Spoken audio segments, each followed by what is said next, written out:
श्री चार धाम यात्रा जितनी मनुष्य ने अपने प्रयासों से सुगम बना ली है, इसके परिणाम आने वाले समय में, आने वाली पीढ़ियों में बड़े भयंकर साबित होंगे।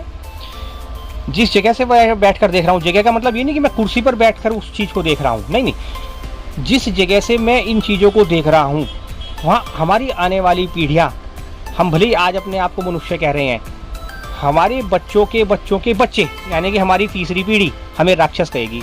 आप ताज्जुब मानेंगे, आप हैरान रह जाएंगे इस बात को जानकर कि चिदांश अग्रवाल क्या बोल रहा है चैनल पर। नहीं भाई, मैं बिल्कुल पूर्ण सत्य बोल रहा हूँ आपको।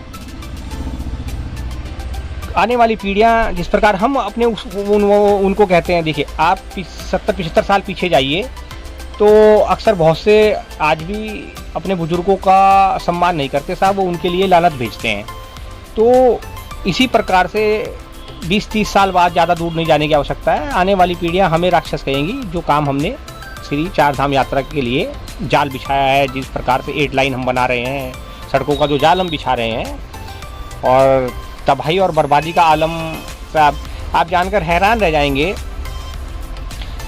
विश्व भर में 5वें नंबर पर है भारत जंगलों में, लेकिन जिस हिसाब से पूरे संसार भर में प्रति मिनट 1 मिनट में 10 फुटबॉल मैदान के बराबर जंगल काटे जा रहे हैं मनुष्य के द्वारा। धरती पर स्थान तो सीमित है ना। देखिए, दुर्भाग्य से भारत में प्रति मिनट 20 फुटबॉल मैदान के बराबर जंगल काटे जा रहे हैं, और 1 फुटबॉल मैदान की लंबाई चौड़ाई होती है 1.76 एकड़। जी हाँ, फिर से सुन लीजिए हमारे चैनल के माध्यम से, 1 फुटबॉल मैदान की लंबाई चौड़ाई होती है 1.76 एकड़। अब आप कैलकुलेशन खुद कर लीजिएगा। इस कैलकुलेशन के लिए तो हमने आप चैनल लगाया नहीं है, वो तो आप खुद कीजिए। तो ये आलम है। चलिए, फिर भी जो हो रहा है साहब, क्योंकि संत शिरोमणि संत तुलसीदास जी कहते हैं सियार राम में सब जग जानी, तो भैया चिदांश अग्रवाल तो उन्हीं की बात को सर्वोपरि रखता है, सियार राम में सब जग जानी।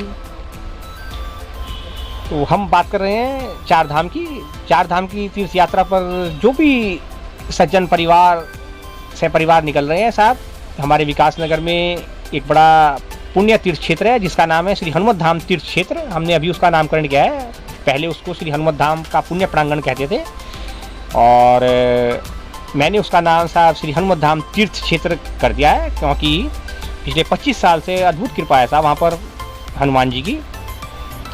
जो वहाँ पर निवास करते हैं उनके लिए वो श्री हनुमत धाम एक तरह की यूटिलिटी है।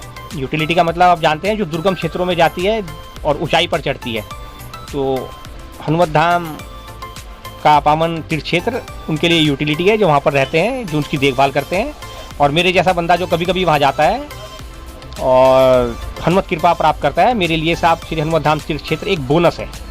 जैसे आपको डिविडेंड के ऊपर बोनस मिलता है, लाभांश के ऊपर लाभ मिलता है, ठीक उसी प्रकार से आप यहाँ पर आइए। यहाँ पर रात्रि विश्राम की व्यवस्था निःशुल्क है हमारे श्री हनुमत धाम तीर्थ क्षेत्र विकास नगर, और रात्रि विश्राम कीजिए आप, और चारों धामों पर आप जाइए, सुखद अनुभूति आप लीजिए। और भगवान बजरंगबली के श्री चरणों में अष्टसिद्धि नवनिधि के दाता हैं वो, तो उनके श्री चरणों में चारों धाम विराजमान है। और हमारे श्री हनुमत धाम तीर्थ क्षेत्र में आप उनका दर्शन कीजिए, महावीर बजरंगबली का। चारों धामों का सुख आपको यहीं प्राप्त होगा। यहाँ से आप अपनी यात्रा का एक विस्तृत चार्ट बनाइए और यहाँ पर रात्रि विश्राम करके फिर आप चार धाम की यात्रा कीजिए। यात्रा आपकी मंगलमय हो, ये शुभकामना हम आपको अवश्य देंगे।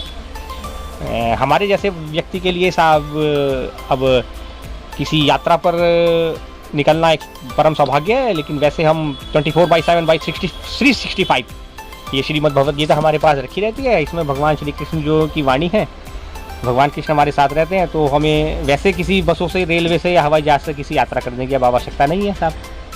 तो हम अपनी यात्रा को जो शुभारंभ करते हैं और विश्राम देते हैं, वो हमारे लिए श्री हनुमत धाम तीर्थ क्षेत्र है। वहाँ हम चले जाते हैं साहब, जब भी वो हमें बुलाते हैं महावीर बजरंगबली अपने दर्शन देने के लिए, ये कह लीजिए कि आजा भाई दर्शन कर जा, आज बहुत दिन हो गए। तो इस प्रकार से हमने अपनी चार धाम यात्रा का पारायण कर रखा है साहब। जय जय सिया राम। मिलते हैं एक दूसरे उसके साथ, आपके साथ अपने फिर चैनल पर। जय बजरंगबली।